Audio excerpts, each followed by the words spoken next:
Quand Dieu te demande, il faut chercher. Je vous communique un secret. Quand Dieu te demande, il faut chercher. Quand il a demandé à Jacob, Jacob n'en avait pas, il devait aller chercher. Quand il a visité Gédéon, il n'en avait pas. Il est allé chercher. Les esprits qui ont déclaré la nuit qu'aujourd'hui,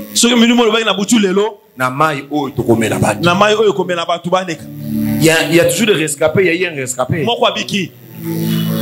Tu dois toujours être les rescapés. S'ils ont déclaré, toi aussi tu déclares. Tu déclares.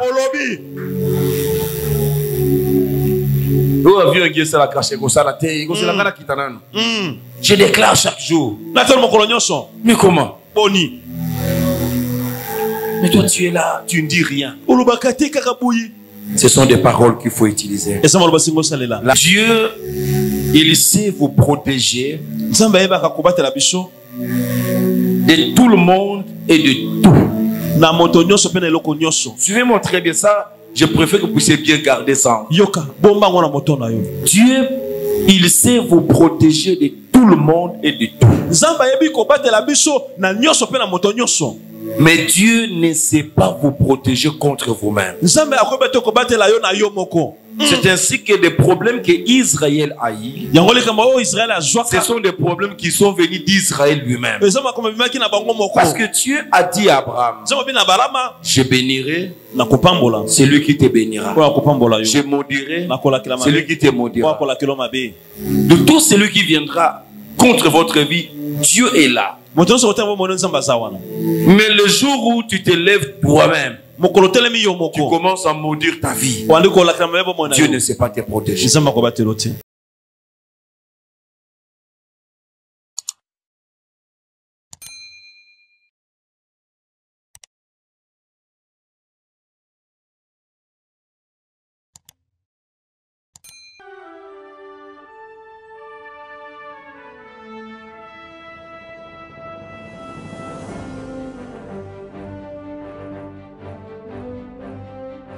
J'aimerais dire à quelqu'un, même si tu es testé positif au coronavirus, ce matin, tu vas vivre une nouvelle expérience.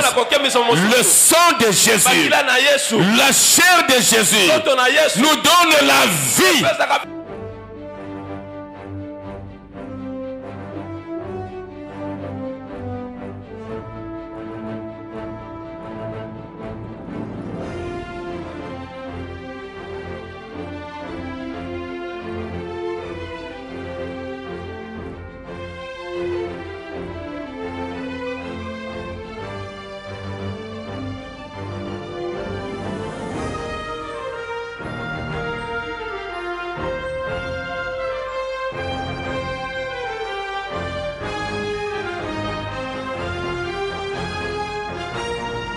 Seigneur, bénis ce moment. Nous voulons t'écouter. Enseigne-nous encore ce soir. Enseigne-nous tes voix. Révèle-nous au travers de ces enseignements les malédictions qui sont cachées dans nos vies, les malédictions qui nous accompagnent et qui nous empêchent d'accéder dans ta bénédiction. C'est la vérité qui nous a franchis. Aide-nous aujourd'hui à découvrir certaines vérités. Des vérités qui vont nous affranchir. Nous comptons sur toi. Toi qui es le chemin, toi qui es la vérité, toi qui es la vie, viens parler à nos cœurs. Et pendant que tu parles, ouvre notre esprit pour que nous puissions comprendre ta volonté. Nous bénissons ces moments. Au nom de Jésus, nous avons ainsi prié. Amen. Nous acclamons pour le Seigneur.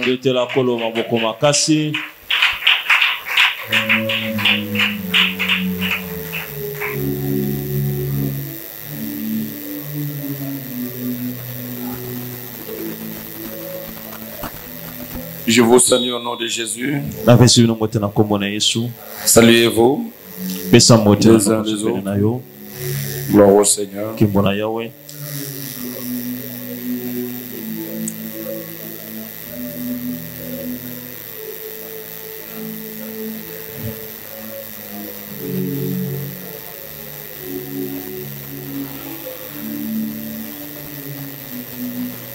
Nous continuons notre enseignement que nous avions commencé hier, où nous sommes en train de parler sur la délivrance de la malédiction collective, familiale et individuelle.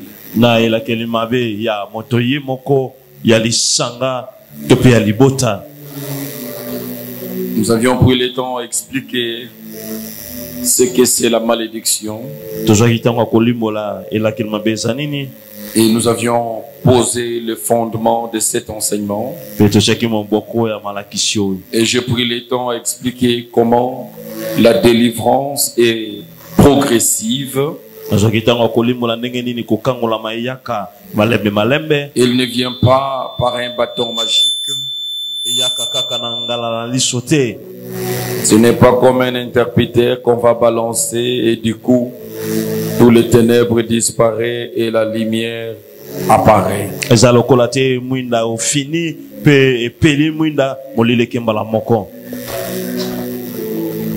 Je n'ai pas le temps de revenir sur ce que j'ai dit hier, parce que j'ai beaucoup à dire et le temps me fait défaut. Demain, nous devons déjà prier pour la délivrance des malédictions. Oh, la délivrance est facile et possible si nous comprenons les enseignements. Vous aurez le désir d'être délivré selon que vous aviez compris les enseignements. Si vous ne comprenez pas les enseignements, vous ne vous sentirez pas d'une manière ou d'une autre impliqué dans ça pour solliciter la délivrance. C'est ainsi que j'essaie de t'enseigner lentement pour que tu puisses comprendre la problématique de la malédiction. Nous devons savoir, comme je l'ai dit hier, les malédictions sont des paroles prononcées ou écrites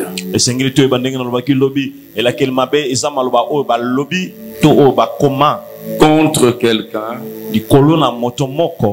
dans le but de nuire à cette personne. Quelqu'un a prononcé des paroles. Ça peut être un homme. Ça peut être un sataniste. Ça peut être Dieu lui-même. Ça peut être le diable. Et nous allons voir ça. J'aimerais aujourd'hui commencer par vous parler de la cause biblique de la malédiction.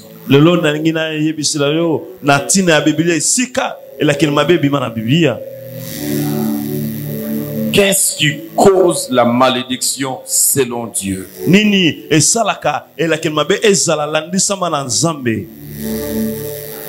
La malédiction, ça cause ce quoi? Donc, qu'est-ce qui cause la malédiction? Deutéronome chapitre 28. Deutéronome chapitre 28. Nous allons d'abord lire seulement le verset 1er et le verset 2e. C'est vrai, le chapitre 28 de Deutéronome. C'est un chapitre qui parle des bénédictions et des malédictions. Vous verrez que 14 versets ont parlé de bénédictions. Mais à peu près 54 versets, si je ne m'abuse, parlent de malédiction. La lecture de ces passages de Deutéronome 28, vous pouvez commencer à vous retrouver par ce qui est indiqué dedans, qui parle de la malédiction, pour comprendre que vous-même, vous êtes déjà sous la malédiction, parce que tel signe ou tel autre signe, vous le retrouvez dans votre vie.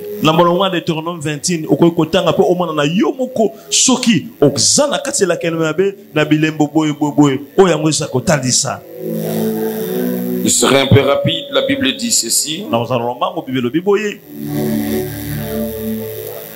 Deutéronome 28. Deutéronome 28.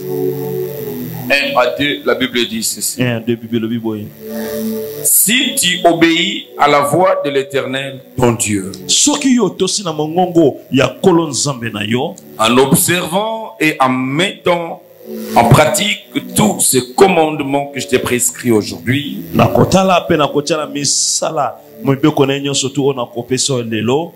l'Éternel, ton Dieu, te donnera la supériorité sur toutes les nations de la terre.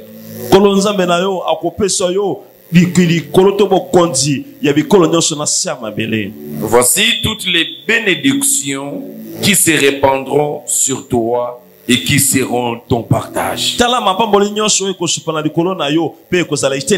Lorsque tu obéiras à la voix de l'Éternel, ton Dieu. Et bien aimé, au travers de ces passages, nous pouvons déjà comprendre la cause biblique de la malédiction. La cause biblique de la malédiction, c'est... Vous savez, quand je parle de la malédiction, concomitamment, nous parlons malédiction et bénédiction.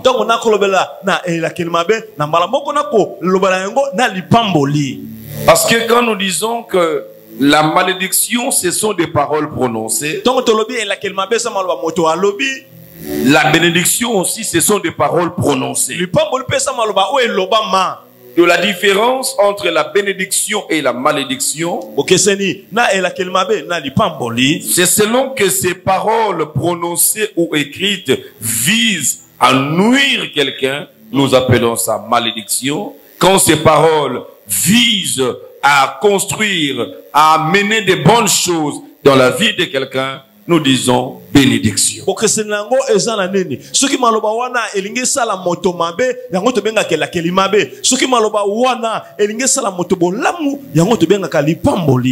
C'est ainsi que pour être béni, Dieu parle de la cause de la bénédiction, tout comme de la malédiction. C'est au niveau d'écouter la voix de Dieu et de faire sa volonté.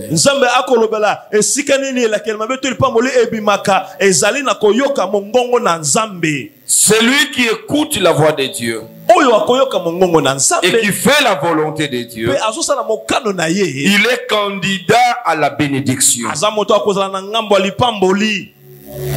La Bible dit, si vous écoutez et vous mettez en pratique, voici toutes les bénédictions qui viendront sur vous et qui seront votre partage. En ce qui concerne la malédiction,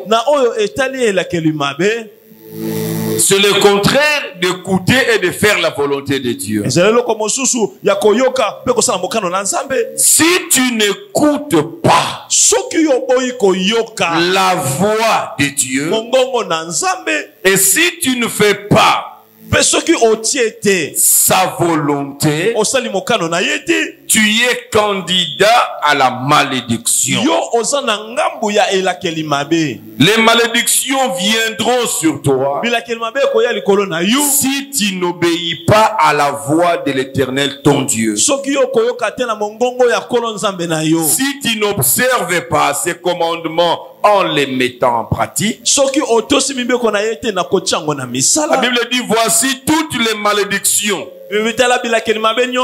qui viendront sur toi. Les malédictions qui marcheront avec toi.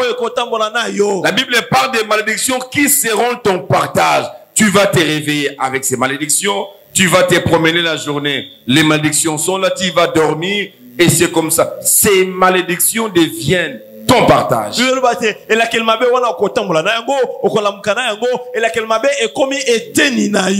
aimé, c'est ça la cause.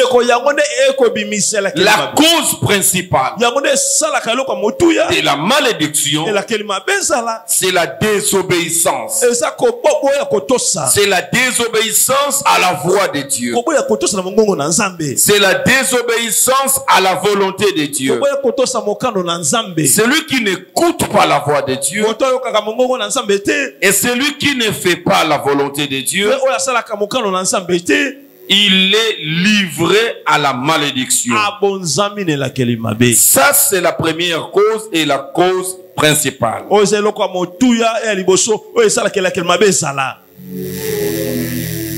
La deuxième cause de la malédiction, de manière spécifique, la cause spécifique, c'est Dieu. Dieu est la cause de beaucoup de malédictions dans la parole de Dieu. Pourquoi Dieu est la cause de la plupart des malédictions? Parce que Dieu se sert de la malédiction comme un jugement auprès de son peuple. Quand Dieu veut juger son peuple, parmi les armes que Dieu utilise pour le jugement, Dieu utilise la malédiction. Dieu maudit. C'est ainsi que si la cause générale, c'est la désobéissance, mais la cause spécifique, c'est Dieu. Exode chapitre 20. Exode chapitre 20. Versets 3 à 5. Verset 3 à 5. Là, Dieu est en train de parler. Il donne à Moïse ce commandement. Tantôt, je venais de dire que l'obéissance à la voix de Dieu, l'observation de ce commandement et sa mise en pratique nous expose à la bénédiction et le contraire nous expose à la malédiction.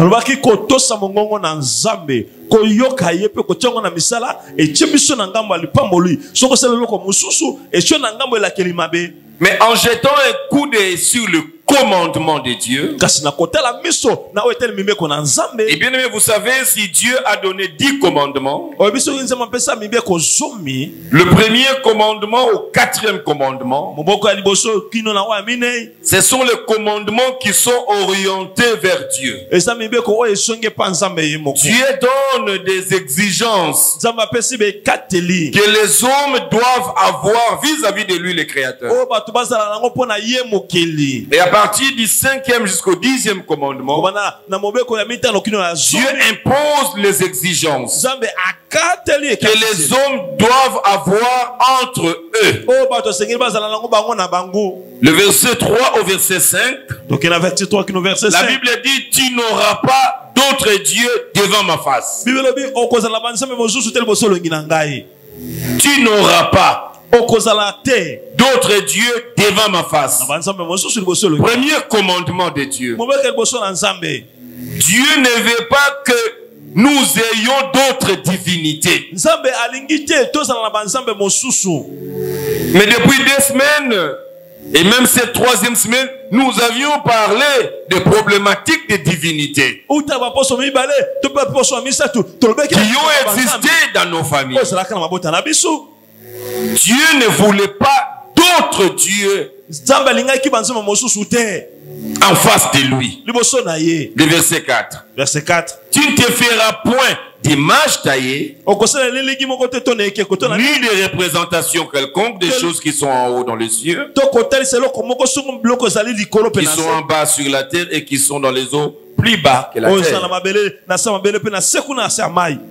Tu ne te prosterneras point devant elle, et tu ne le serviras point, car moi, l'Éternel ton Dieu, je suis un Dieu jaloux qui punit l'iniquité des pères sur les enfants jusqu'à la 3e et à la 4e génération de ceux qui me haïssent. Vous voyez que Dieu est la cause de la malédiction. Quand Dieu parle de ce commandement, tu n'auras pas d'autre Dieu. Mais dans nos familles, nous avions parlé qu'il y avait des divinités. Dieu parle que tu ne tailleras pas d'image qui représente les choses qui sont au bref l'idolâtrie. Tu ne vas pas le servir et tu ne vas pas te prosterner devant ces choses. Et nous avions vu quand nous avions parlé des influences et même des hôtels, mais ce sont des réalités de la famille de nos pères. Ils adoraient, ils servaient d'autres divinités, ils avaient des idoles. C'est ainsi que dans certaines parcelles tu peux entrer. On te dit, on t'avertit qu'attention, il ne faut pas toucher à ces fleurs. Toucher à ces fleurs, tu auras des problèmes avec papa. Ces fleurs-là que vous ne comprenez rien, c'est toute une idolâtrie. Vous verrez qu'il prend tout son temps. Chaque soir ou le petit matin, la nuit quand vous dormez, il vient s'asseoir autour de ces fleurs. Et si vous l'aviez à l'espionner, vous verrez qu'il est en train de parler avec ces fleurs. Il y a des choses qui sont plantées, qui représentent des divinités et à qui on adore, à qui on est en train de servir. Et ça peut représenter le pouvoir de quelqu'un. Je me rappelle d'une maman qui vivait en diagonale de là où j'ai grandi.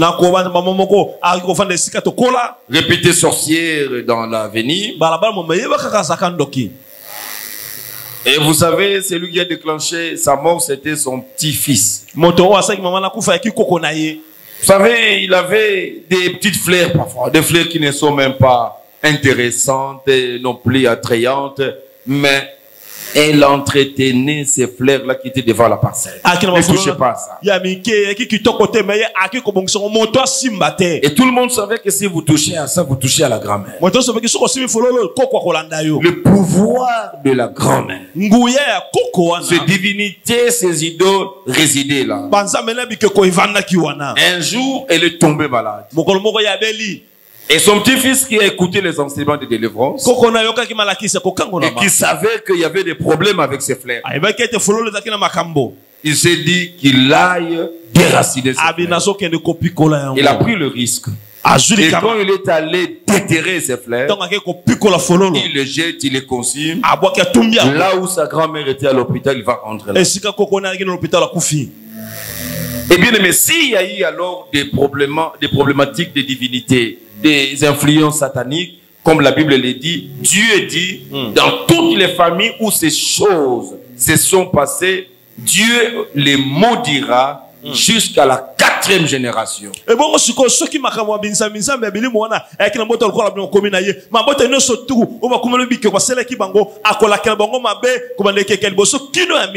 une trentaine d'ancêtres que tu vas compter. La malédiction est en train de vous pourchasser à cause des pratiques qui ont été faites dans la maison de ton père. Ces pratiques vous ont tous exposés à la malédiction. La Bible ne dit pas que celui qui sera maudit, c'est lui qui a posé l'acte. Mais Dieu envoie sa malédiction qui va aller de père au fils jusqu'à la 3e et à la 4e génération. C'est ainsi que nous nous sortons d'une génération quelconque. Nous sommes automatiquement entravés par ce qu'on appelle la malédiction. Et nous sommes en train de marcher sans la bénédiction de Dieu sur nous. Pourquoi? Parce qu'il y a une malédiction qui est sur nous. J'ai dit hier, la malédiction constitue comme un parapluie pour t'empêcher à te mouiller de la pluie de la bénédiction de Dieu.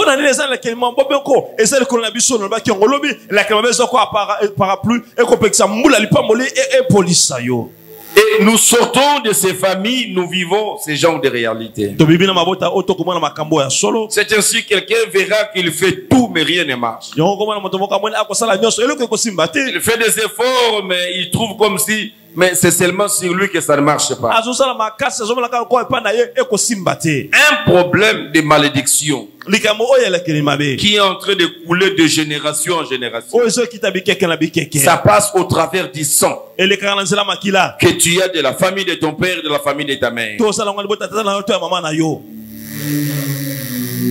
D'une malédiction qui découle à cause du non-respect de ces 2 premiers commandements. Alors posez-vous la question, est-ce que dans nos familles, il n'y avait pas d'idolâtrie?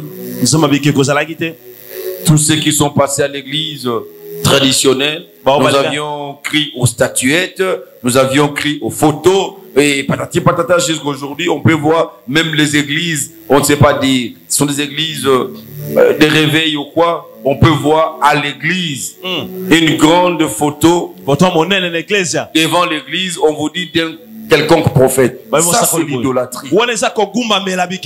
C'est l'idolâtrie. Nous ne sommes pas sauvés par un prophète. Aucun prophète, aucun pasteur, aucun bishop nous a sauvés. Vous n'avez pas besoin de mettre ma photo ici. Je ne suis pas votre Dieu et je n'ai pas versé de mon sang pour vous sauver. Tous nous sommes sauvés par le Dieu Tout-Puissant. C'est le Seigneur Jésus qui est à la croix qui mérite la révérence et l'adoration. C'est la profanation, bien-aimée, quand vous allez entendre ça et là. Non, non, on nous a donné, nous avons les photos du pasteur. Et maintenant, quand ça ne marchait pas, j'ai brandi la photo du pasteur. Ma photo ne fera absolument rien. Tu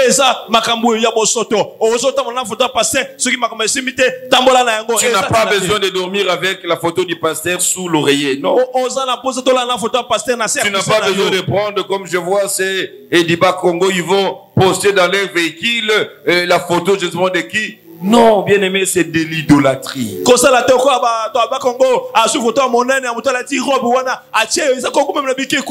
L'idolâtrie, c'est prendre quelqu'un, quelque chose à la place de Dieu. Quand vous rendez quelque chose, une statuette sacrée, vous le considérez comme votre Dieu, et vous l'adorez et vous le servez. C'est ça l'idolâtrie. Et bien aimé, ce sont des choses qui ont été pratiquées dans nos familles. Et la Bible dit, comme il y a eu ces problèmes d'idolâtrie, ces problèmes de divinité, Dieu lui-même devient la cause spécifique de notre malédiction. Il a prononcé la malédiction qui coule jusqu'à la 4e génération. Cela est très important.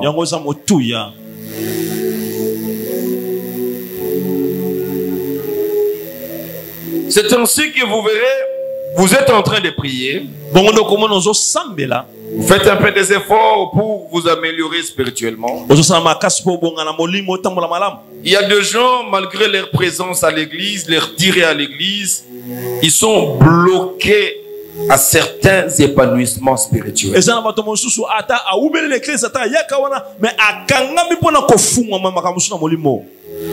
C'est comme un frère qui était engagé à l'église, qui a pris le temps à l'église, mais il ne parlait pas de nouvelles langues.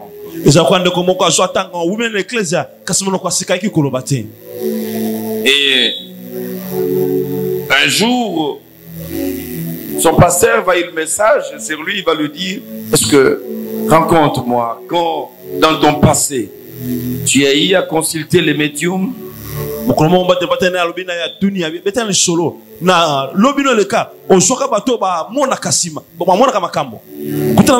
il a dit oui. Oui, une fois c'était pour ça. Or la Bible dit, tout celui qui a fait ce genre de pratiques, il est maudit. Il est en train de prier, mais il avait une malédiction sur lui. Son pasteur lui a demandé de faire la repentance. Il a fini. Quand son pasteur commence à prier seulement sur lui, c'est ce jour-là que le Saint-Esprit va le toucher et il va commencer à parler de nouvelles langues qu'il n'a jamais parlé. Tout le temps qu'il a eu à passer à l'église. Vous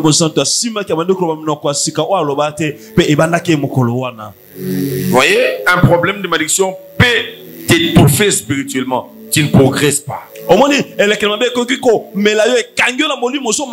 la malédiction t'empêche à évoluer comme les autres. Tu peux avoir un don, mais tu ne tires pas au maximum. Tu es limité au travers de ces dons. Il peut y avoir qu'il y a un problème de malédiction quelque part. Il faut fouiner, faire des recherches pour découvrir s'il n'y a pas une malédiction qui pèse sur toi. Ça c'est très important. Je rappelle la cause principale. C'est d'écouter Dieu pour la malédiction. Ne pas écouter Dieu et ne pas faire sa volonté. En dehors de cette cause principale, et la cause spécifique qui est Dieu lui-même, il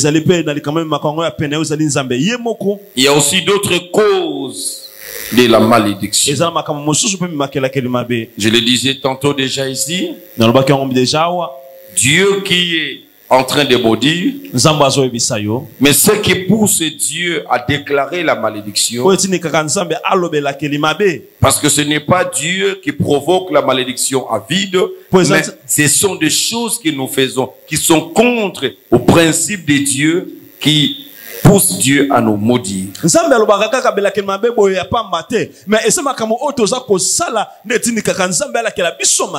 Et ces trois choses qui poussent Dieu à nous maudire, je parlais de faux dieux, l'idolâtrie et l'occultisme. Bien aimé, les pratiques d'occultisme. Quand nous parlons de l'occultisme, nous voyons toutes ces maisons secrètes, tous ces loges que vous apprenez ça et là. Quand nous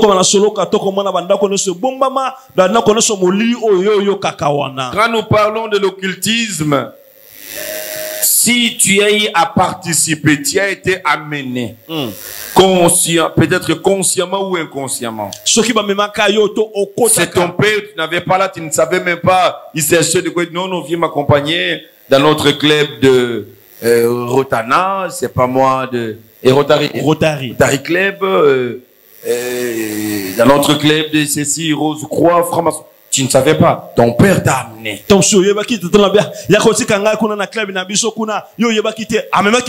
Et le fait d'aller là-bas, tu as participé à une malédiction. Et si toi-même tu es parti pour un besoin quelconque avant que tu ne sois chrétien, tu as ouvert la porte de la malédiction. Il y a les pratiques de la magie. Si tu as pratiqué la magie, bien aimé, tu es candidat à la malédiction. Parlant de l'occultisme, il y a la sorcellerie. Peut-être que nous aurons le temps de revenir pour combattre la sorcellerie la semaine prochaine. Avoir d'une manière ou d'une autre participer à la sorcellerie, ça ouvre la porte à la malédiction. À part la sorcellerie, il y a le fétichisme. Tu souffrais de quelque chose, tu souffrais d'une maladie, et on t'a amené auprès d'une maman, on a dit auprès d'un papa, il traite cette maladie. Il traite par quelle force? Qu'est-ce qui est dans son soubassement? On t'a amené, on t'a fait des incisions, on a appliqué la poudre. Depuis ces jours-là, l'ombre de la malédiction est sur toi. L'ombre de la malédiction est sur toi parce que c'est vrai. Il peut sembler vous donner une guérison que vous cherchez à la mesure du possible. Mais il travaille. C'est un agent du diable. Tu travailles pour le diable. Et si tu as accompagné quelqu'un là-bas, le fait d'aller là-bas, d'entrer là-bas, tu as collaboré avec ces entités. Tu ne sortiras pas vide. Tu es candidat à la malédiction. Parlons du fétichisme, il y a aussi la médecine traditionnelle. Il y a la médecine traditionnelle satanique. Et il y a la médecine traditionnelle naturelle. La médecine traditionnelle naturelle n'est pas mauvaise. C'est quand tu souffres d'une pathologie, on te dit non, prends le feuille de ceci, les racines de tel arbre, tu vas mettre ça ensemble et tu vas mettre ça au feu et tu vas prendre le jus, tu vas commencer à boire. Ça guérit telle maladie. Ça c'est la médecine traditionnelle, mais naturelle, qui n'a pas de problème.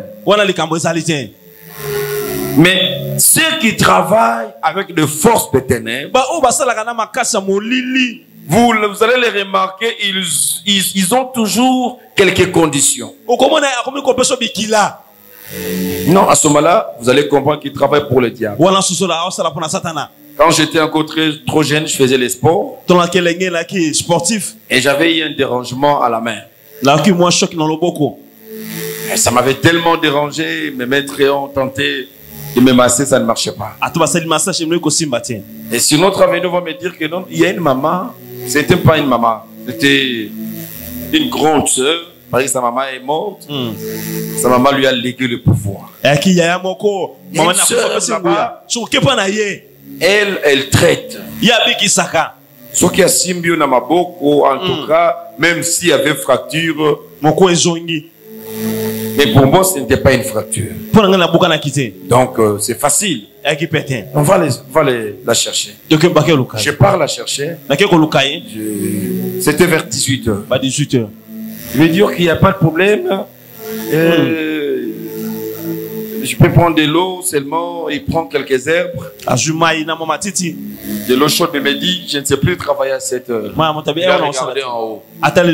Parce qu'il a vu des étoiles. Il dit, comme les étoiles sont sorties, je ne sais plus te toucher, il faut venir demain matin.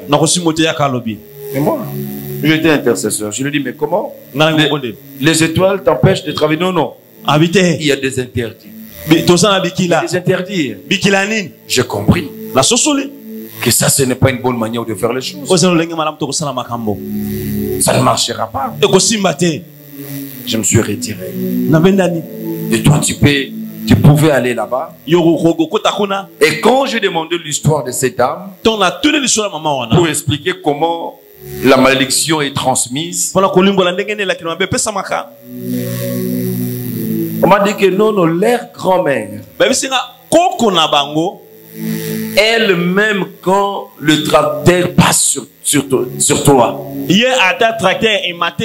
lui amène une jambe qui est fracturée, broyée. Si elle te touche, tu vas marcher. C'était parti comment? On m'a dit, non, non. Quand il était au village, la grand-mère,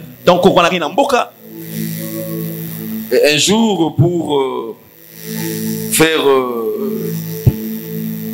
il devait raser les arbres et préparer ses bancs de terre pour la sémence. Et en coupant les arbres, par erreur, il a coupé un arbre qui ne l'appartenait pas. Ça appartenait à un autre voisin du champ. Et quand ce voisin est arrivé, il a trouvé que son arbre a été coupé. Il dit à leur grand-mère, tu me remets mon arbre. Il a dit, ok, j'ai d'autres arbres.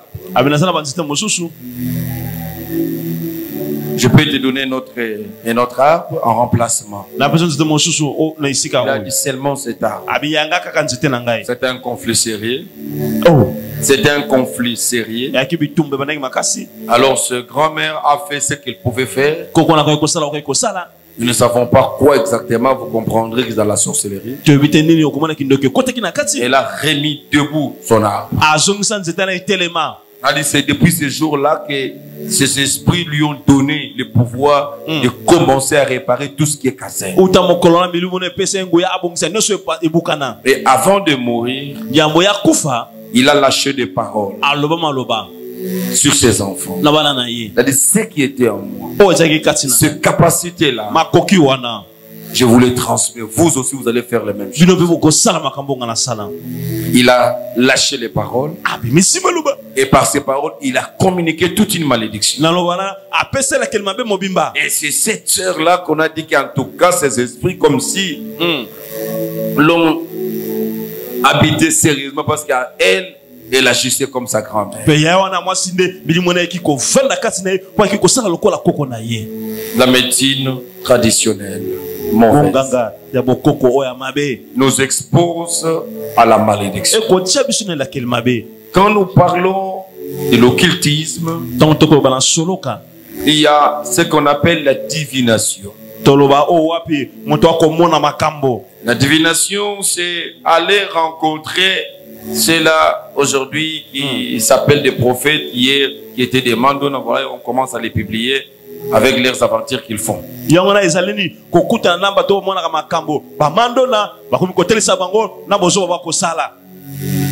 Vous étiez allé voir ces hommes-là qui pouvaient lire au travers de vos mains, pouvaient vous parler de des horoscopes.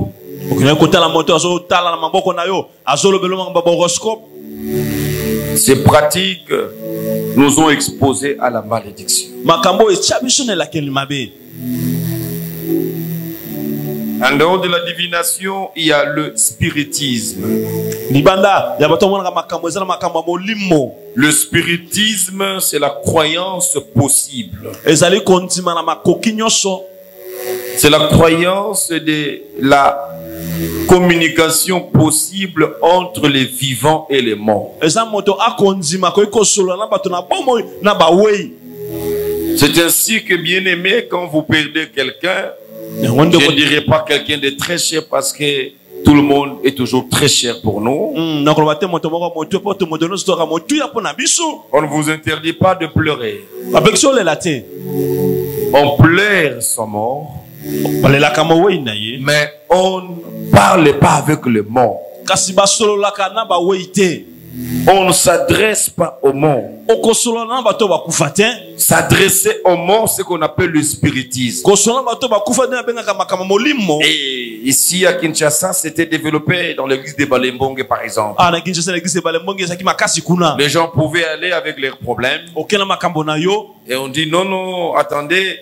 On va consulter ceux qui sont morts. Et on va consulter l'esprit de votre père, votre grand-père, de quelqu'un qui est déjà décédé. Et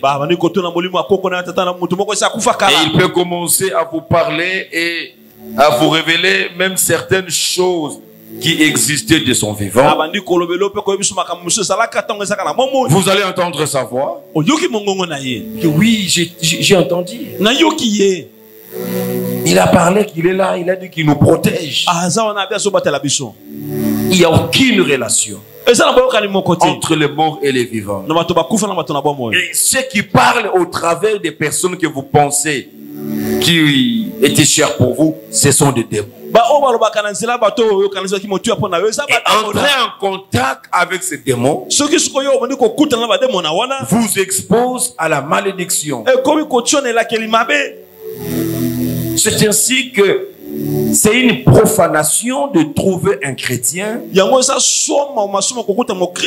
dit le 1er août, je ne sais pas moi, ou une quelconque date, non, non, on va aller au cimetière. On va aller voir là où était notre papa. Nous allons aller arranger sa maison, sa tombe. Vous pensez que la tombe, c'est sa maison? Vous pensez qu'il est là? Vous verrez des gens aller. C'est ça les pratiques de spiritisme. Vous entrez en contact avec les esprits. Les cimetières, ce n'est pas un bon endroit. Il y a légion et légion de démons.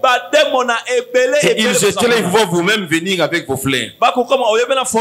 Oh, nous sommes venus et certains parlent. Il parle au cimetière. Vous adressez à qui? Est-ce qu'on prie au cimetière? Le cimetière, c'est un endroit de prière.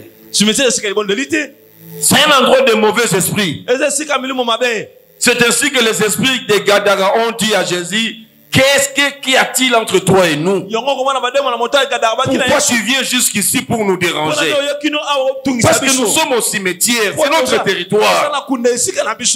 Et tu viens nous chasser pour que nous allions. Par respect de ton autorité. Alors si on libère cet homme qu'on a gardé ici, ordonne que nous puissions entrer dans ses pourceaux. C'est une question territoriale. Jésus a dit: entrez là-bas. Pourquoi on ne les a pas cherchés? Non, même pas ici, mais pas ici. Tu veux faire l'église au cimetière? Non. C'est notre endroit. Et toi tu vas, non, non. Nous allons arranger. Vous arrangez pour les démons. Et les gens sont possédés systématiquement de cette manière-là. Et vous vous exposez à une malédiction. Le faites par ignorance, non. Vous allez et vous vous adressez à votre maman ou à votre papa, à ceci, et vous commencez à pleurer. Toi. Ce sont des esprits que tu as ramassés. Et faire ces actes-là, c'est une malédiction. On ne peut pas, ce n'est pas biblique de faire une messe de requiem. On ne peut pas faire une messe pour le mort. Non. Il n'y a aucune prière de vivant qui peut sauver un mort qui a refusé de se faire sauver de son vivant. Le jour où vous allez mourir, bien aimé, c'est fini. Nous n'avons plus rien à faire sur toi. C'est maintenant que vous écoutez la parole que vous devez changer.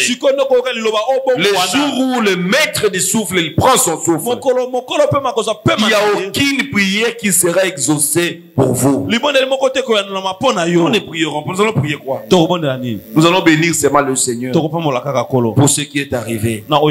Mais encore, il n'y a rien à faire. Mais chaque fois que nous avons tendance à nous adresser aux morts, oh papa, ok, battez la biso. Ne nous laisse pas. Comme tu es parti, nous n'avons personne pour nous sécuriser. Quand vous vous adressez comme ça, les démons entendent. Ah, ça va, nous viendrons vous sécuriser. Et ce sont des démons qui viendront dans vos vies même. Parce que vous êtes venus chercher leur secours. Le spiritisme nous expose à la malédiction. Je dois passer, bien aimé, il y a beaucoup de choses à dire.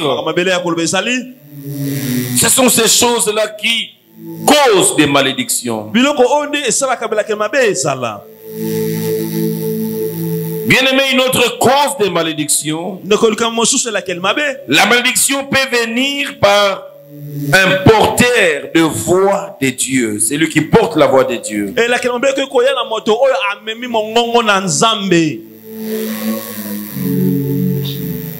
Un serviteur de Dieu. Il peut être la cause de la malédiction.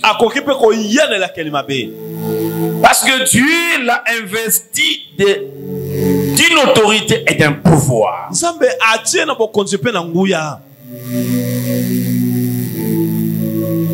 qu'il peut déclarer, ça arrivera. Raison pour laquelle il ne faut jamais, alors jamais, jouer avec les hommes de Dieu et ne jamais les énerver au point qu'il ouvre sa bouche pour te motiver.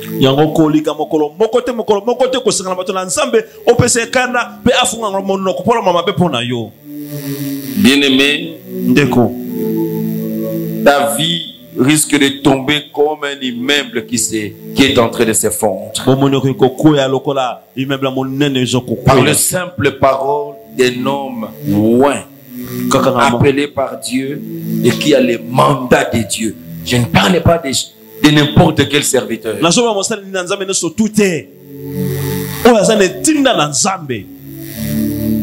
Le serviteur que Dieu a appelé. Dieu le oint et Dieu le donne mandat. Bien sûr que toi tu peux prier sur quelque chose. Les démons n'obéissent pas. Mais quand moi je viens, j'ai le mandat. Je suis loin pour ça. Quand je parle, et les démons vont entendre. Ils vont se soumettre. C'est ça l'autorité. C'est ainsi que vous savez, quand Dieu appelle un homme à qui il veut donner un mandat, un homme choisi par Dieu à qui Dieu confie un mandat, Dieu commence par préparer son cœur. Vous savez pourquoi Dieu prend le temps de préparer le cœur d'un appelé? C'est pour qu'il ne puisse pas abuser de l'autorité que Dieu va lui donner. Donc, je ne peux pas maudire facilement. Depuis que j'ai commencé le ministère, je crois avoir maudit quelqu'un une fois. Et je sais ce qui est arrivé. Ce n'est pas bon d'en parler. Ce n'est pas bon d'énerver un homme de Dieu. Seulement avec l'évangélisation que nous faisons. J'étais à la maison, j'étais dans ma chambre, assis sur mon lit. Comme je vous appelle là, j'envoie des messages pour préparer un culte. J'ai appelé une soeur. Un aventurier va prendre le téléphone. C'est pas après quel plaisir il a les kilos de prendre le téléphone de cette soeur qui n'est ni fiancée officiellement ni mariée. Et il me ramasse, n'a pas besoin d'explication, il commence à râler sur moi. Il commence à m'insulter. Mais mon épouse est à côté de moi, j'ai main libre. Je lui dis, monsieur, Si tu me vois en face, tu ne sauras pas dire ce que tu dis là. Non, un mal éduqué. Il va insulter. Il dit, attention, si tu continues, tu vas franchir la ligne rouge. Tu ne me feras rien. Et quand vous prenez les bombes, vous prenez tout, alors vous blaguez avec tout. Tu joues avec le feu. Il a continué. C'est pour la première fois. Dans la ministre que je puisse maudire quelqu'un. Je lui ai dit, à moins que je ne sois pas serviteur, à moins que je sois un aventurier, mais si je suis serviteur de Dieu, je dis des paroles sur sa vie. Je lui ai donné 14 jours. Dans 2 semaines, si tu ne viens pas, tu repentir, demander des pardons pour ça. 2 semaines, tu verras ce qui va arriver. C'est la soeur qui était copine qui était venue me dire ce qui était arrivé après. Ce n'est pas bon de le dire parce que nous ne sommes pas là pour vanter ça. C'est pour mettre en garde, ce n'est pas bon. Il ne faut jamais amener un homme de Dieu sur ce terrain-là. C'est pas pour rien que Dieu a mis des garde-fous vis-à-vis des hommes de Dieu. Ne touchez pas, ne parlez pas, ne faites pas ceci. Il ne faut pas les pousser à vous maudire. Et vous devez savoir une chose. Tu sais, quand c'est le Père, je vais vous expliquer l'influence spirituelle que nous avons.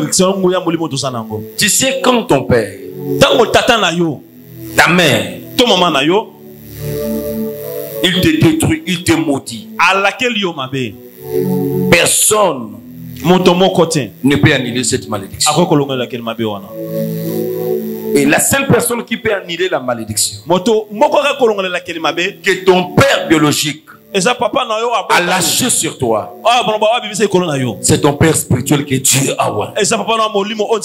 J'ai qualité et j'ai mandat de révoquer une malédiction. C'est ce qu'on va faire demain. De révoquer la malédiction que ton propre père, parce que je vais vous montrer qu'ils ont des pouvoirs sur vous. Il a un pouvoir sur toi. Il t'a maudit et cette malédiction est sur toi. Et si j'ai le pouvoir de lever, d'annuler la malédiction qui vient de ton père biologique, mais je suis très dangereux, il faut faire attention à ça. Parce que c'est la même langue qui maudit, c'est la même langue qui bénit. Mais comment je déclare sur toi que tu es béni, tu pars et tu vois la bénédiction de Dieu? Mais tu dois avoir peur à cet homme qui a dit une parole et la chose arrive. De la même manière, si je dis mal contre toi,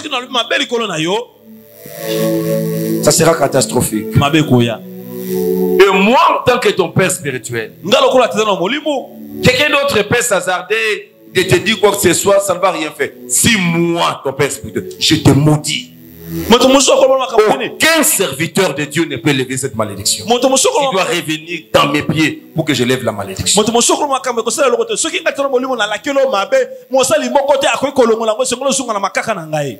C'est une ignorance.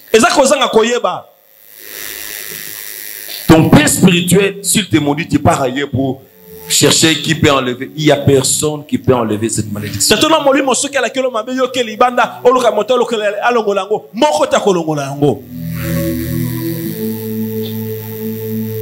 J'ai appris,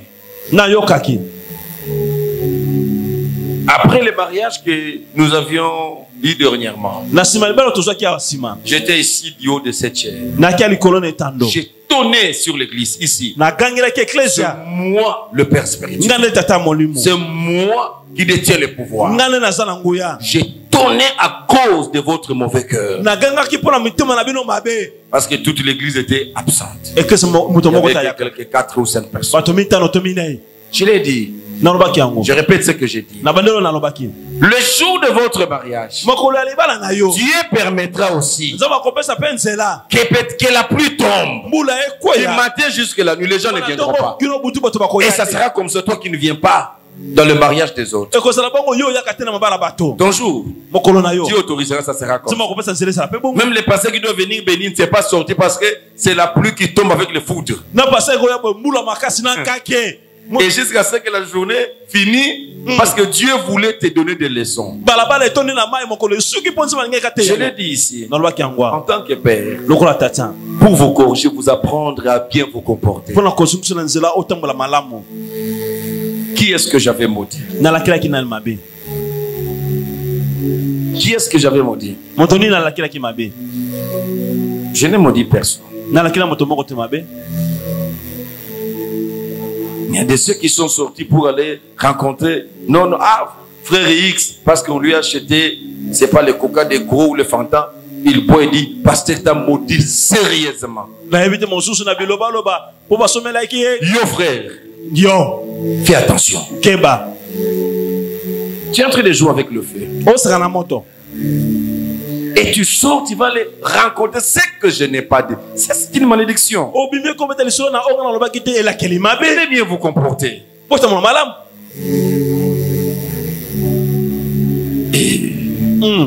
Alléluia. Amen. Il faut faire attention. Les hommes que Dieu vous a donnés là, l'homme de Dieu. L'homme de Dieu veut dire c'est votre bénédiction. Dieu le place là pour qu'il soit une bénédiction pour vous. Et tout dépend de la manière dont tu le traites. Quand tu l'aimes, quand tu le soutiens, quand tu fais sa joie, tu y es béni. Il faut éviter que cet homme soit frustré à cause de toi. Parce qu'il attendait un travail de toi, tu n'es pas là. Parce qu'il attendait que tu fasses bien ce travail, tu ne le fais pas bien. Ces murmures-là, ces frustrations, ce n'est pas bon pour toi. Il y a des malédictions qui viennent de cette manière-là. L'homme de Dieu peut être la cause d'une malédiction. Josué chapitre 6, je commence par là. Josué chapitre 6, verset 26. Verset 26.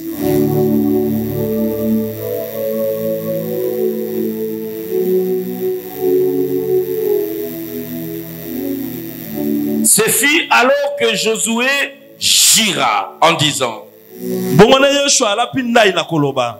maudit soit devant l'Éternel pour rebâtir cette ville. Cette ville de Jéricho. Il en jettera le fondement au prix de son premier-né et il en posera les portes au prix de son plus jeune fils.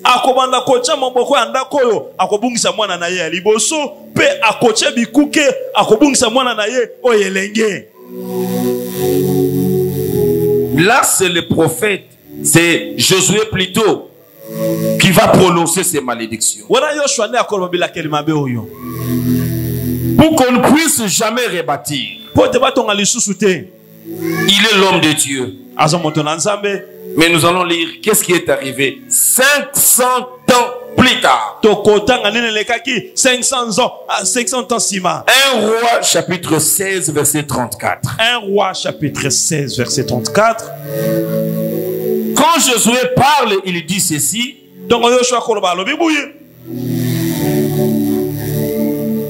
Il jure devant Dieu. Il dit qu'il soit maudit l'homme qui se lèvera pour rebâtir cette ville de Jéricho.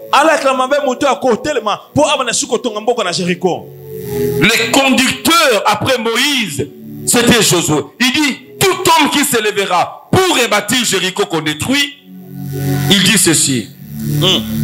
En rebâtissant, il va le faire les fondements, ça sera son aîné qui va mourir. Les portes à mettre dans cette ville, ça sera son dernier fils qui va mourir. Il lâche les paroles de malédiction.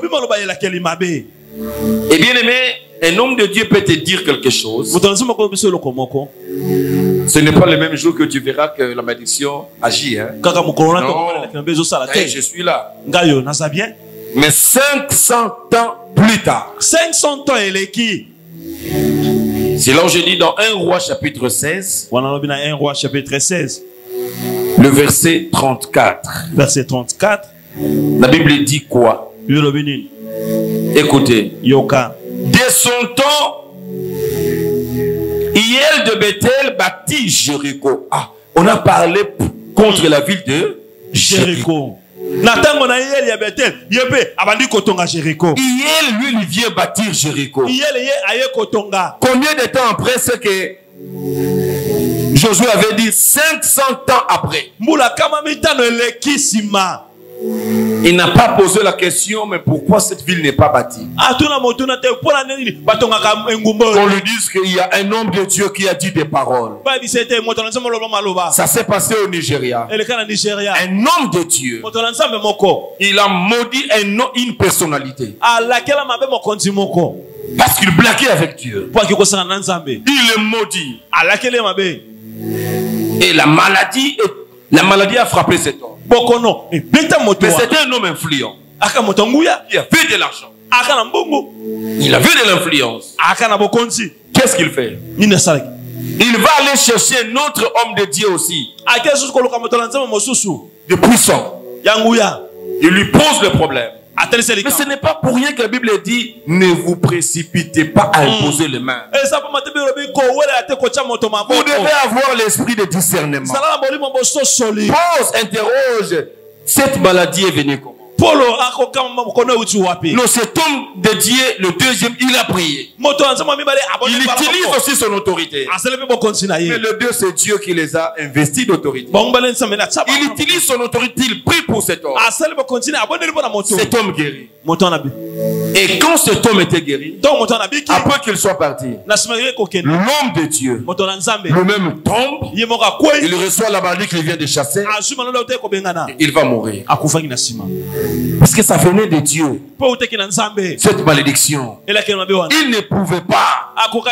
Mais comme il le fait, alors on a transféré cette malédiction sur lui. Et il vient 500 ans après, il vient faire quoi? Il vient bâtir Jéricho. Mais on a refusé. On a maudit, c'est lui qui va bâtir Jéricho, il est maudit. La Bible dit, il en jetant le fondement au prix d'Abiram, son premier-né. Et il en posant les portes au prix de Ségoub, son plus jeune fils, selon la parole que l'Éternel avait dite par Josué, fils de Nun. Voyez la malédiction. 500 ans après, une parole lâchée par l'homme de Dieu continue à circuler spirituellement. L'homme qui a lâché la parole est déjà mort. Mais sa parole reste. Il avait mandat de Dieu. Et c'est lui qui a réuni les conditions pour tomber dans cette malédiction. C'est celui qui vient faire ce qu'il a interdit. Il vient bâtir. Il avait dit que tu perdras en commençant, ton premier-né va mourir. Quand tu arriveras à placer les portes, ton dernier fils va mourir. Il y a eu accomplissement de la parole que l'homme de Dieu avait lâché. Nous devons faire très attention. La malédiction. 500 ans après, ça arrive. Quand vous lisez 2 Samuel chapitre 1er, le verset 21, vous verrez que David maudit la montagne de Gilboa à cause de la mort de Saoul et de Jonathan. Et la Bible dit 3000 ans après, cette parole de malédiction trouva son accomplissement.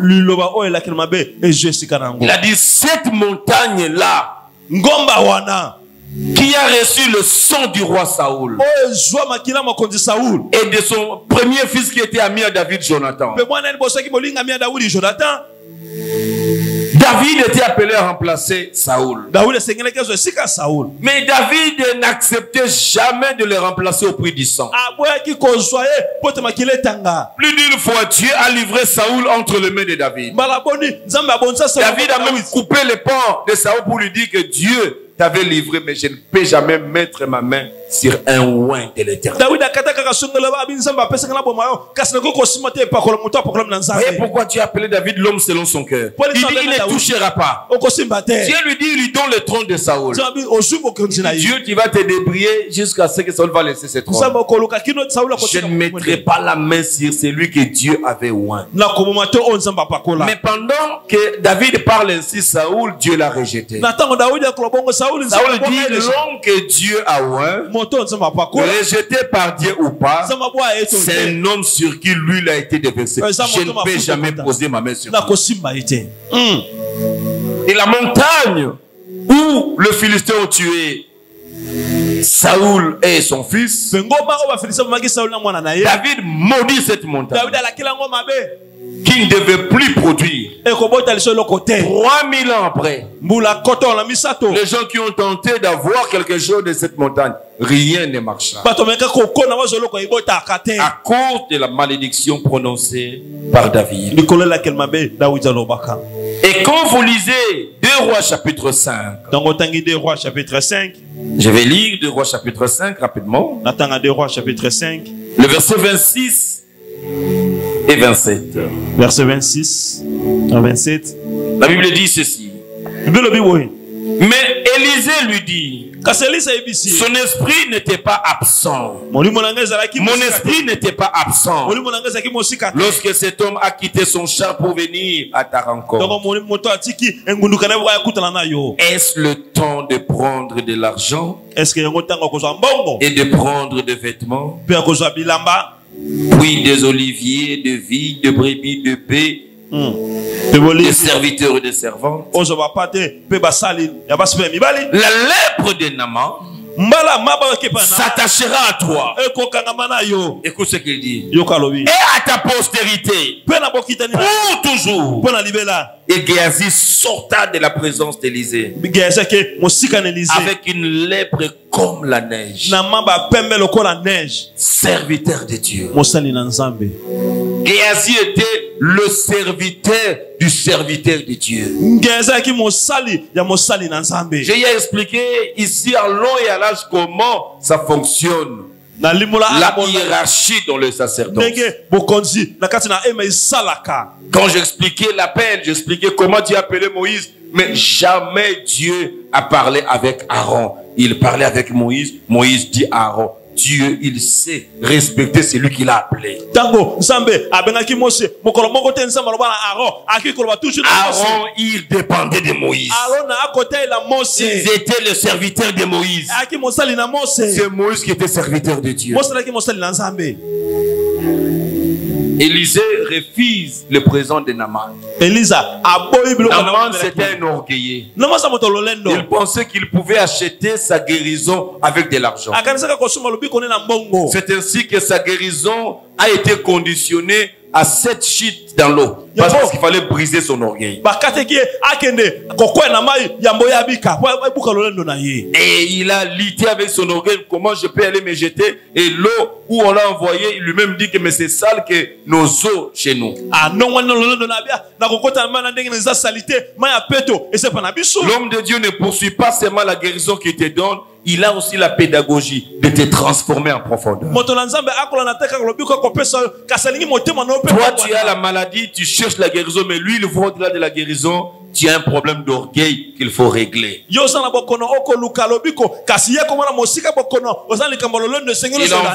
ce général d'armée qui parlait avec le président comme son ami. Il lui dira te jeter dans l'eau, pas une fois, 7 fois. Il faut de l'humilité pour faire ça.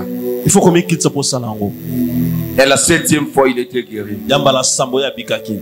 Non seulement il était guéri, mais il a appris l'humilité. Il s'est jeté devant ses gardes-corps dans l'eau. Et quand on se jette dans l'eau, parfois on boit de l'eau. Ça entre dans les nez. Tu vas un peu tousser. Tes gardes-corps sont là. Tu te jettes en murmurant. Tu te jettes. Papa, 7 fois. Il veut donner des présents à l'homme de Dieu. Je ne touche pas ça. Non, j'ai d'habitude avec tout ça. Le serviteur d'Élisée, Géasi, dit maman, mais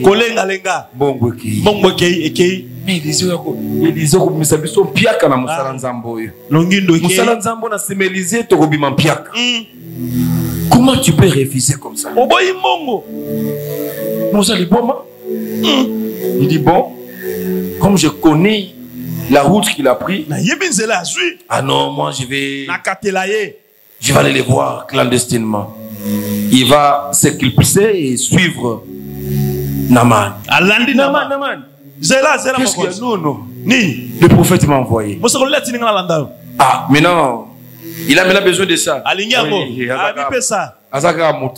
Donc, les problèmes venaient après, il y a des gens de nécessité. Il me dit donnez. Prenez de l'argent, prenez. L'homme de Dieu Élisée, pendant qu'il fait ça, il voit ça dans son esprit. Il va garder toutes ces choses. Mais respect. Le prophète lui dit, mon esprit n'était pas absent. Quand tu as suivi le général Naaman pour aller recevoir le président, il t'a donné ça. Comme toi tu fais le ministère du ventre, c'est l'argent que tu cherches. Je te dis, la lèpre qui était sur cet homme tombera sur toi. Écoute, pas seulement sur toi, mais sur toute ta postérité pour toujours. Malédiction qui vient par l'homme de Dieu. Et Géasi sur place, la malédiction tombe sur lui. Et sa postérité devait souffrir d'une maladie qu'on appelle lèpre. Ses enfants, les enfants de ses enfants, les enfants des enfants de ses enfants étaient de lépreux. D'où venait cette maladie? Une malédiction. C'est ce qu'il y a des maladies qui viennent en famille, qu'on appelle héréditaire. La cause, c'est une malédiction quelque part. Tu seras maudit toi et ta postérité. Il était maudit. L'homme de Dieu est la cause de la malédiction. Jésus lui-même, il a maudit un figuier. La Bible dit que ce n'était même pas la période. Il faut éviter Yesoyo Kanzala. Ah, malédiction. Parce que le figuier est là. La Bible dit que ce n'était même pas la saison de figues. Figuier couvre non samoué. Parce que Jésus est passé par ce chemin. Il a eu faim. Chaque fois que Dieu aura faim, il faut toujours avoir quelque chose à lui donner. Chaque fois que Dieu demande dans son église quelque chose, ne dis pas que non, moi je n'ai pas de moyens. Il faut toujours. Dieu, il sait vous protéger de tout le monde et de tout. Suivez-moi très bien ça. Je préfère que vous puissiez bien garder ça. Dieu, il sait vous protéger de tout le monde et de tout. Mais Dieu ne sait pas vous protéger contre vous-même. C'est ainsi que des problèmes que Israël a eu, ce sont des problèmes qui sont venus d'Israël lui-même. Parce que Dieu a dit à Abraham, je bénirai celui qui te bénira. Je maudirai celui qui te maudira. De tout celui qui viendra contre votre vie, Dieu est là. Mais le jour où tu te lèves toi-même, tu commences à maudire ta vie, Dieu ne sait pas te protéger. C'est toi-même. Moi, ma vie va se limiter comme ça. C'est toi-même qui déclare. Parce que tu n'as pas l'argent aujourd'hui, tu n'as pas de travail aujourd'hui, tu ouvres ta bouche pour déclarer, je finirai comme ça. Dieu n'a rien à faire parce que le pouvoir est sur ta langue. C'est toi-même, tu déclares sur ta propre vie. Vous savez quoi? Avant la mort de Jésus, Pierre a renié Jésus 3 fois. Je ne le connais pas. Je ne le connais pas. Je ne le connais pas. Il a déclaré des paroles. Après la résurrection de Christ, Jésus est venu corriger ça. Parce que les paroles qu'il a déclarées, si Jésus n'avait pas corrigé ça, Pierre allait s'égarer dans son ministère. Parce que c'est lui-même qui a déclaré ça. Dieu ne peut pas contredire ce que lui-même a dit. Dieu devait passer par lui-même Pierre qu'il puisse déclarer autrement. C'est pour cela que Dieu, après la résurrection, il va apparaître à Pierre. À deux, il pose la question à Pierre. Pierre, m'aimes-tu? Il déclare, oui, je t'aime. Il lui pose la même question 3 fois. Parce qu'avant sa mort, on a posé à Pierre la question 3 fois. Il a renié 3 fois. Il devait par ses déclarations révoquer 3 fois ce qu'il a déclaré avant. Il n'y a que des paroles de bénédiction qui peuvent remplacer des paroles de malédiction. Très important.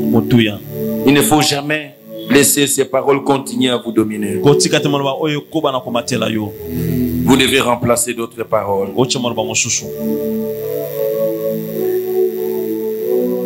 Israël, il se crée des problèmes comment? Vous allez lire ça à la maison, Matthieu 27, 24 à 25. Ils étaient bénis par Dieu. Mais quand Pilate voulait libérer Jésus, il dit aux Juifs, cet homme est innocent. Je n'ai rien trouvé. Je préfère le libérer. Comme c'est la fête de Pâques. Non, nous ne voulons pas. Pas lui. Nous voulons libérer même Barabbas. La Bible dit, il a lavé les mains. Il a dit, le sang de cet homme ne tombera pas sur moi. Parce que pour moi, je l'ai déclaré innocent. Les Juifs ont ouvert la bouche. Que son sang retombe sur nous. Ça, Dieu ne pouvait pas protéger Israël. Personne ne pouvait les maudire. Parce que Dieu allait les maudire. Mais quand c'est eux-mêmes qui ont déclaré, c'est ainsi que Israël, le sang de Jésus est tombé sur eux. Nous nous sommes sauvés, les païens sont sauvés. Et ils ont refusé de croire. C'est ce qu'ils ont déclaré eux-mêmes. Bien aimé, qu'est-ce que vous déclarez? Ça peut vous rattraper un jour. Ça va absolument vous rattraper. Il faut faire très attention. D'autres causes habituelles, ce sont les alliances interdites. Des alliances interdites. Vous allez lire à la maison Exode 23, verset 32. Je n'ai plus le temps. Exode 23, verset 32. Quand vous faites alliance avec une une nation, un peuple, quelqu'un que Dieu vous a interdit, vous allez vous attirer des malédictions. C'est ainsi qu'il y a des malédictions qui viennent par l'alliance du mariage. Il y a des hommes à ne pas épouser et des femmes à ne pas épouser.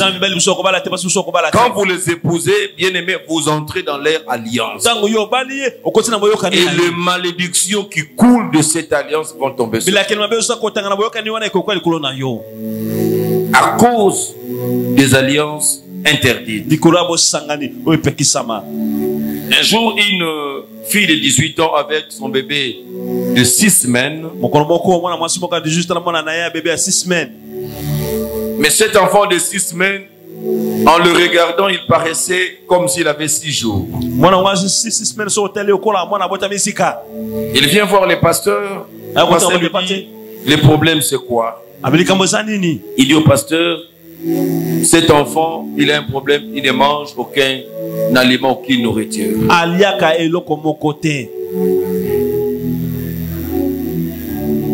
Comment il ne mange pas? Et le pasteur, il va recevoir le message de Dieu sur un problème de malédiction. Il y avait un problème de malédiction qui était caché. Et quand il a commencé à prier, c'était une malédiction qui venait parce que le père de la fille était un occultiste. Le pasteur commence à prier.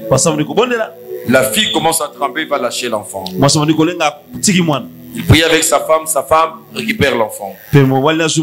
Ils vont commencer à prier. Ils vont commencer à prier. Et Dieu donne au pasteur la parole de connaissance que son père était occultiste. Il y a un esprit d'occultiste ici, de francs-maçons qu'il faut combattre. Et quand le pasteur combat l'esprit des francs-maçons, ce démon-là, il se manifeste. Et quand on l'a chassé, on l'a déguerpi avec force. La sœur il s'est agité et il a lâché un cri. Pendant que ce démon partait, et le bébé, lui aussi va lâcher les mêmes cris concomitamment avec sa maman. La délivrance faite, on lui donne le bébé, il part. Et on lui appelle par la suite pour voir comment l'enfant a évolué. L'enfant qui ne mangeait pas. Et il était toujours comme un enfant de 6 jours pendant qu'il avait déjà 6 mois. On pose la question à maman, elle dit non, non. L'enfant déjà été au 3e biberon qu'il est en train de finir. Vous voyez, une malédiction qui frappe la maman. Ça descend au bébé. Le bébé exprime un problème. On remarque un problème chez l'enfant. Mais le problème qui vient du père de sa maman. Une malédiction. Bien aimé, je peux encore vous dire, ce sont les serviteurs de Satan. C'est ainsi que vous allez lire Nombre chapitre 22, versets 4 à 6. Vous verrez comment l'histoire de Balaam et Balak. Comment pour combattre le peuple de Dieu, on appelait d'abord quelqu'un, le prophète, pour le maudire. Dans la bataille, il y a la malédiction qui joue un rôle. Pour gagner une nation, il faut commencer par maudire cette nation. La malédiction vide la force d'une nation. La malédiction affaiblit une nation. Et la malédiction affaiblit nos vies. C'est ainsi que vous serez en train de vivre des situations compliquées. Les démons se jouent de votre vie à cause d'une malédiction. Vous verrez dans Deutéronome 7, versets 25 à 26. Et quand vous amenez des histoires interdites dans votre maison, vous allez appeler une malédiction. Vous devez savoir les rôles de chaque statut, de chaque ustensiles qui se retrouvent dans votre maison. Je suis obligé de finir par là. Si Dieu permet, je pourrais même pendant une dizaine de minutes parler de quelques signes qu'on peut voir pour comprendre que je suis sous la malédiction demain avant qu'on commence la prière. Mais en un mot, j'aimerais vous dire comment être libéré par la malédiction. Vous devez retenir en un seul mot, pour être libéré de la malédiction, vous devez procéder à 4 R. J'appelle ça 4 R. 4 heures, lettre R. Le premier R qu'il faut savoir, qui va vous amener à la délivrance de la malédiction, c'est reconnaître la nature de votre problème. Parce que bien aimé, si la maladie que vous avez, c'est une maladie qui vient par une malédiction, la prière de guérison ne te guérira jamais. Il faut d'abord détruire la malédiction pour que la guérison puisse pénétrer dans cet homme. C'est ainsi que le premier R, vous devez reconnaître la nature de votre problème. Le deuxième R, c'est se repentir et faire la repentance pour ses parents, ses ancêtres. En ce qui concerne la malédiction, écoutez la précision, la nuance que j'ai dit. Pourquoi nous devons demander pardon à Dieu pour le péché de nos parents et de nos ancêtres? Vous devez savoir que vous n'êtes pas coupable.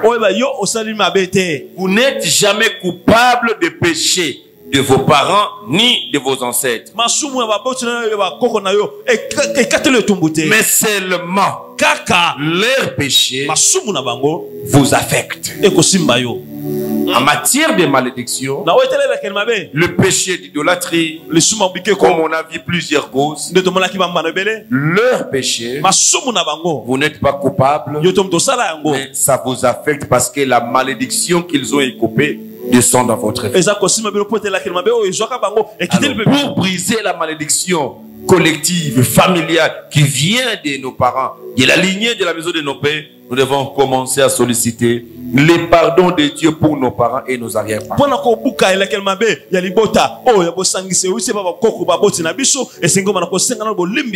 Le troisième R, c'est renoncer aux malédictions qui existent sur ta vie. Il faut renoncer, il faut refuser ça. Et quatrième R, il faut résister. La Bible dit résister lui, il fuira loin de vous. La résistance, ce sont les prières des hostilités spirituelles que nous allons déclencher demain. Je suis appelé à me limiter. La malédiction, c'est un thème, je peux parler plus d'une semaine, je parle de ça. Et j'ai eu vraiment le mal de le dire dans 2 jours. J'ai essayé de ramasser ce que je pouvais dire. Il y a beaucoup que je n'ai pas dit. Demain, c'est la journée de la délivrance. Délivrance contre les malédictions. Je vous prie d'être en état de prière. Demain, à jeûne et prière. À partir de la nuit d'aujourd'hui, vous allez commencer à prier pour ces problèmes de malédiction. Utilisez les 4 R. J'ai dit quoi? Première R, c'est quoi? Reconnaître la nature de vos problèmes. Prends ton temps à réfléchir au regard de ces enseignements, la nature de tes problèmes. Pourquoi financièrement ça ne marche pas? Quand vous lisez Malachie 3.10, la Bible dit vous êtes frappés par la malédiction. Lisez Malachie 3 à la maison, 8 à 10. Malachie 3, 8 à 10. Celui qui ne paye pas ses dîmes, celui qui ne donne pas de bonnes offrandes à Dieu, qui garde une bête grasse, il amène une bête chétive à Dieu. C'est Dieu qui vous maudit, il dit vous êtes maudits parce que vous me trompez la nation tout entière. Découvre d'abord mon problème et à quel niveau. Et qu'est-ce que je peux faire? Quand tu vas reconnaître ça, tu passes au deuxième R. C'est la repentance. Ta repentance de tes parents, de tes arrière-parents. Après, c'est le troisième R. Commencez maintenant à renoncer, à refuser ces malédictions d'apôtre. Quatrième R, c'est la prière de résistance. Commencer à briser ces malédictions, à les révoquer dans ta vie et à sortir de ces démons qui t'entraînent. Et le Seigneur mettra sa main sur vous. Demain, nous serons là. Et Jésus qui délivre sera au rendez-vous pour nous délivrer, nous tous, de toutes les malédictions cachées et connues. Que Dieu vous bénisse.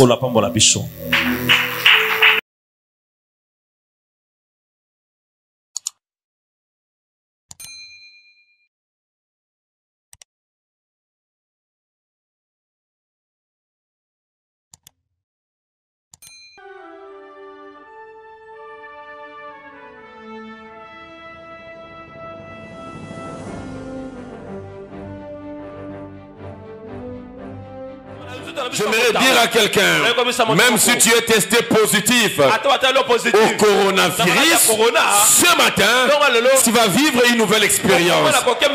Le sang de Jésus, la chair de Jésus nous donne la vie.